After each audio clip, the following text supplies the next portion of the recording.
Barbie Forteza, huling-huli ni David Licao ko ang mga pasulyap-sulyap.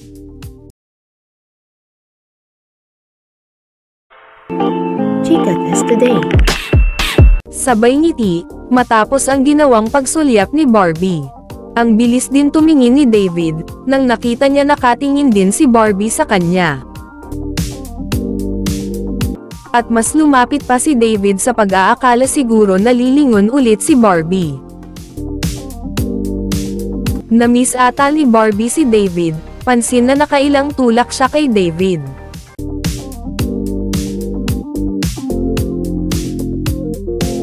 O talagang masaya lang si Barbie, na magkasama sila ni David, iba yung saya nila pareho, kitang-kita naman sa kilos at mga ngiti nila.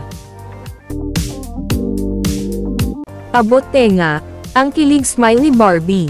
Mapapaisip ka talaga sa dalawang ito, para kasing gusto na nila ang isa't isa. Chika Test Today.